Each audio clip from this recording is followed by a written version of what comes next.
Evening friend. अभी recently waste Bengal का nursing का वैकेंसी निकला है, उसमें बहुत सारा वेस्ट बंगाल का कैंडिडेट अप्लाई किया है। मेरा कॉलीग भी है, मेरा जूनियर भी है। वो लोग मुझे रिक्वेस्ट किए हैं कि उनका जो सिलेक्शन होता है वो इंटरव्यू बेसिक्स होता है, ठीक है। तो वो लोग मुझे रिक्वेस्ट किए कि तो जो बेसिक इंटरव्यू में जो क्वेश्चन पूछते हैं उसके बारे में एक क्लास लेने के लिए, ठीक है। तो मुझे तो पता नहीं क्या क्या पूछते हैं, वो लोग के हिसाब से वो लोग बोले हैं कि ज़्यादातर क्वेश्चन आता है गैनिक, पेडियाट्रिक और कम्युनिटी, ऑब्स्टेट्रिक, गैनिक, पेडियाट्रिक और कम्युनिटी के बारे में, मतलब उसके बारे में ज़्यादा क्वेश्चन पूछते हैं इंटरव्यूअर जो लोग रहते हैं, ठीक है। तो उन लोगों का रिक्वेस्ट के लिए मैं ये वीडियो बना रहा हूँ, ठीक है। ये सब मतलब वेस्ट बंगाल जितना नर्सेस है, नर्सिंग ऑफिसर है, ये उनको जरूर मतलब हेल्पफुल होगा, ठीक है। तो इंटरव्यूअर जब क्वेश्चन पूछेगा, ठीक है, अगर सपोज आप लोग जैसे बोल रहे कि गैनिक अब ऑब्स्टेट्रिक का ज़्यादा क्वेश्चन पूछता है, तो आपको पहले ये पूछ सकता है कि ऑब्स्टेट्रिक और गायनेकोलॉजी के मतलब अंतर क्या है, दोनों में डिफरेंट क्या है, ये दोनों वर्ड का मीनिंग क्या है, ठीक है।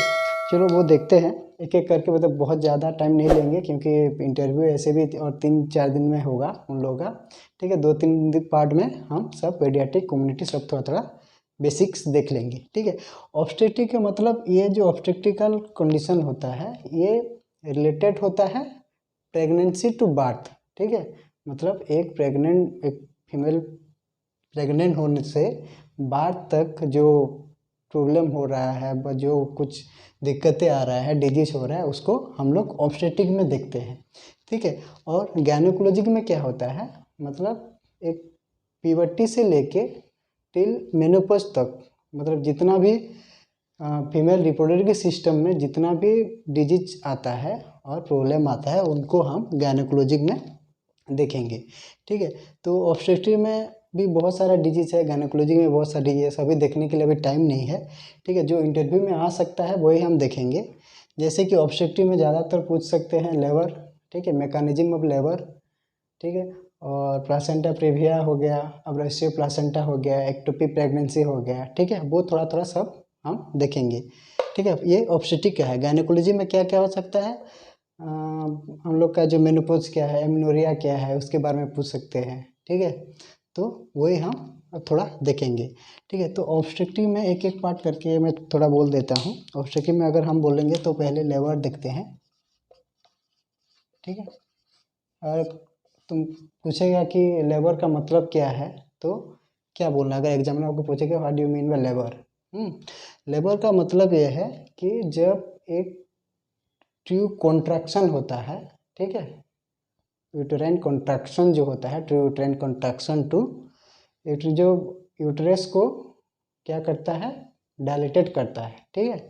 ट्रू यूटेराइन कॉन्ट्रैक्शन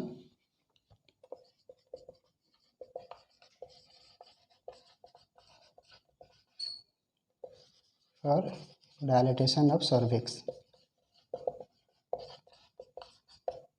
ठीक है। जो यूटेराइन कॉन्ट्रैक्शन होता है, क्यों होता है, वो सर्विक्स को डायलेटेशन करने के लिए, उसको हम बोलते हैं लेबर, ठीक है। यही मतलब ये बोलना है, ठीक है। उसके साथ साथ लेबर का जो स्टेज होता है, क्या क्या स्टेज होता है, एक्चुअली 4 स्टेज होता है। स्टेज 1, स्टेज 2, स्टेज 3 और स्टेज 4, ठीक है। ये 4 स्टेज होता है। ये 4 स्टेज में मतलब फर्स्ट स्टेज में क्या होता है, सेकंड स्टेज में क्या होता है, थर्ड स्टेज में क्या होता है, फोर्थ स्टेज में क्या होता है, वो देखेंगे। जब फर्स्ट स्टेज होता है, ठीक है, तब होता है हम लोग का uterine contraction with dilatation of the cervix, ठीक है। यूटेराइन कॉन्ट्रैक्शन होगा, उसके साथ साथ uterine contraction with dilatation of the cervix, ठीक है। तो सर्विक्स का जो डायलेटेशन है, एक्चुअली स्टेज 1 में 3 स्टेज होता है, लेटेंट फेज, एक्टिव फेज, ठीक है, 3 फेज होता है, ठीक है। उसी के हिसाब से डायलेटेशन ऑफ सर्विक्स होता है 0.4, 0.6, ठीक है, ऐसे करके वो लेटेंट फेज और एक्टिव फेज होता है। वो सब अभी डिटेल्स में नहीं देखेंगे, ठीक है। तो uterine contraction to dilatation of the cervix, ये हो रहा है स्टेज 1, ठीक है। तो स्टेज 2, उसके बाद स्टेज 2 में आएगा fully dilatation of the cervix, fully dilatation of the cervix को हम बोलेंगे fully dilatation of the cervix to the fetal delivery. Stage 2 में क्या होता है, यूटेरस का जो डायलिटेशन है वो फुली डायलेट हो जाता है। फुली डायलिटेशन कितना होता है, 10 सेंटीमीटर। ठीक है, अगर एग्जाम में पूछे जो फुली डायलिटेशन अगर सर्विक्स हुआ है तो तुम कैसे पता चलोगे तो डायलेट फुल डायलेट हो गया है, तो बोलना कि जब यूटेरस 10 सेंटीमीटर डायलेट हो जाएगा तो हमको फुली डायलिटेशन बोलते हैं। उसको मेडिकल टर्म में बोलते हैं इफेसमेंट भी बोलते हैं। ठीक है, इफेसमेंट ऑफ द सर्विक्स बोलते हैं। ठीक है, तो ये सेकंड स्टेज हो गया, fully dilation of the cervix to the fetal delivery. ठीक है, फीटल डिलीवरी के साथ साथ सर्विक्स डायलेट के साथ साथ फीटल भी डिलीवरी हो गया। अभी कौन सा, स्टेज 3। स्टेज 3 में थर्ड में क्या होता है, प्लासेंटल डिलीवरी। ठीक है, क्या होता है, प्लासेंटा का जो डिलीवरी होता है वो थर्ड स्टेज बोलते हैं। ठीक है, और एक कौन सा रहा, स्टेज 4। स्टेज 4 को बोलते हैं रिकवरी फेज। ठीक है, रिकवरी स्टेज बोलते हैं। इस स्टेज में क्या होता है, हम बुक का यूट्रस है वो रिकवरी स्टेज में जाता है। ठीक है, तो यही हो गया लेबर का 4 स्टेज। ठीक है, ये थोड़ा देख के जाना, अगर पूछे एग्जामिनर तो बोलना है। तो अभी देखेंगे ये जो मैकेनिज्म ऑफ लेबर होता है वो थोड़ा देखेंगे। ठीक है, क्या है मैकेनिज्म ऑफ लेबर।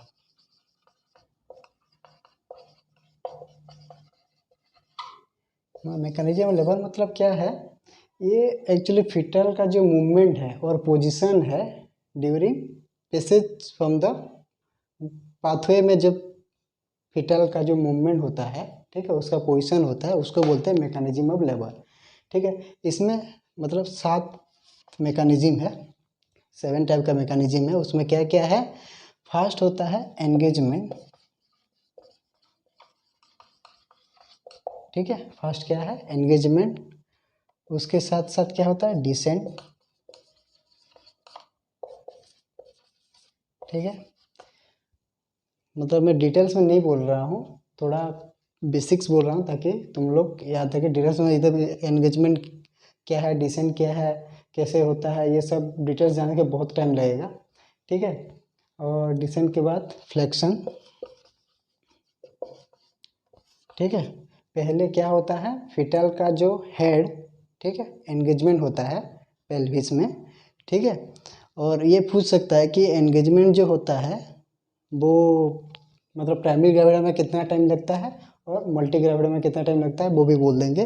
ठीक है, तो पहले फीटल का हेड एंगेजमेंट होता है मदर के पेल्विस से, फिर डिसेंट मतलब नीचे जाता है जो पाथवे है। ठीक है, मतलब डिलीवरी कैनाल जो है वो डिसेंट होता है।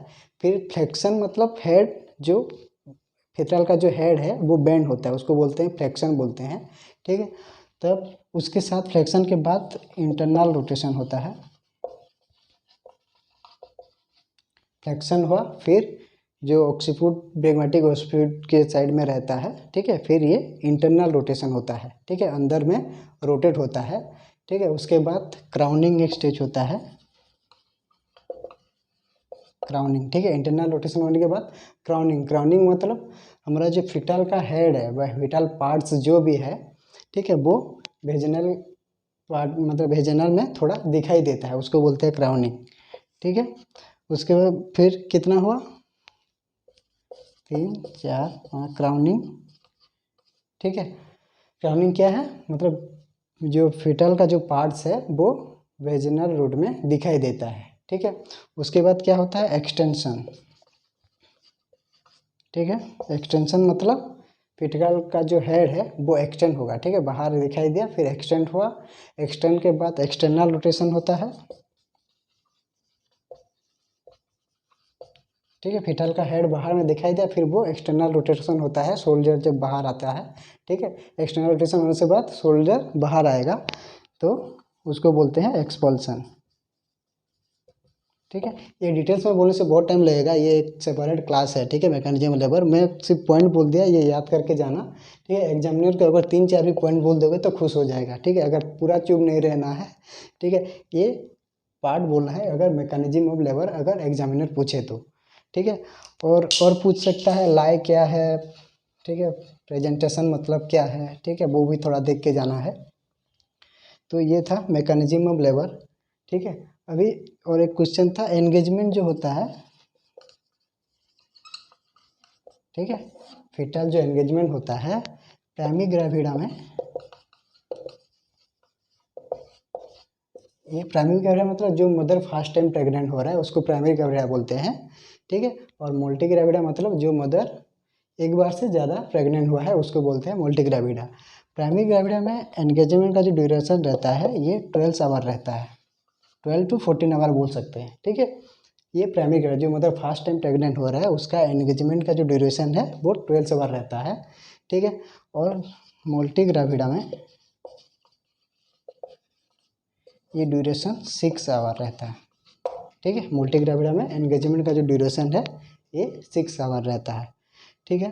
तो यही बोलना है अगर पूछेगा तो। और इसके साथ साथ और क्या डिस्कस करेंगे, ये ऑब्स्टेट्रिका हो गया, ठीक है। अभी देखेंगे हम लोग जो प्लासेंटा प्रीविया क्या है, मतलब तब मैं मीनिंग बोल दूंगा, ठीक है। अब्रेप्सियो प्लासेंटा क्या है, ठीक है, क्या है अब्रेप्सियो प्लासेंटा, और प्लासेंटा अब्रप्शन भी बोलते हैं उसको। अब्रप्शन प्लासेंटा मतलब जो यूटरस है क्या होता है वो, सॉरी, जो प्लासेंटा है वो यूटरस से अटैच होकर रहता है, ठीक है, ड्यूरिंग जेस्टेशनल पीरियड में, ठीक है।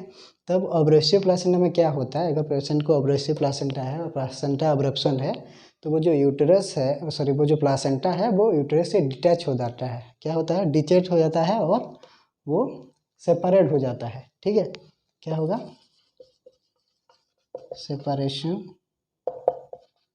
सेपरेशन ऑफ प्लासेंटा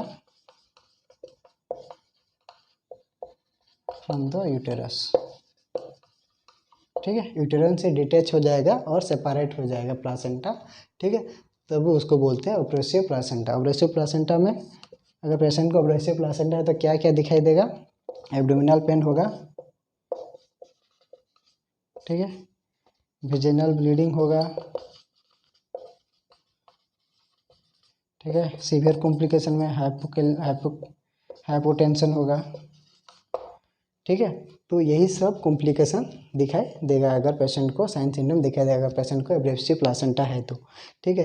तो और एक क्वेश्चन पूछ सकता है, जो एपीएच होता है, क्या है एपीएच, एपीएच और पीपीएच सुना होगा ना, एंटीपार्टम हेमरेज, ठीक है। एंटीपार्टम हेमरेज जो होता है उसको बोलते हैं एपीएच। एपीएच किसकी वजह से हो सकता है, एब्रेसिव प्लासेंटा की वजह से एपीएच हो सकता है, ठीक है, किसके वजह से, एब्रेसिव प्लासेंटा। एंटीपार्टम हेमरेज मतलब बिफोर, मतलब fetal dead during gestational period before 24 to 20 weeks में अगर वेजिनल ब्लीडिंग हो रहा है तो उसको बोलते हैं एंटीपार्टम हेमरेज, ठीक है। ये हो गया एपीएच, ठीक है, एब्रेसिव प्लासेंटा की वजह से हो सकता है। और एक हो गया पीपीएच, पीपीएच का मतलब पोस्टपार्टम हेमरेज,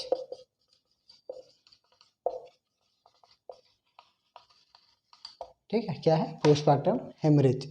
ये प्लासेंटा प्रीविया की वजह से हो सकता है, ठीक है। जब थर्ड स्टेज में क्या देखा था हम लोग, प्लासेंटा रिमूवल देखा था, उसी के टाइम में अगर प्लासेंटा का रप्चर होता है और यूटेरस का जो यूटेरस और प्लासेंटा जब अटैच होके होता है, जब रिमूवल के टाइम में अगर यूटेरस का इंजरी हो गया प्लासेंटा रिमूवल के टाइम, तब क्या होता है, पीपीएच होता है, ठीक है, उसको बोलते हैं पोस्टपार्टम हेमरेज, ठीक है। तो ये अगर पूछेगा तो बोलना है पीपीएच और ईपीएच के बारे में, ठीक है। और क्या होता है, और शॉर्ट फॉर्म और क्या क्या पूछ सकते हैं हम लोग को, प्री एक्लाम्सिया, ठीक है, प्री एक्लाम्सिया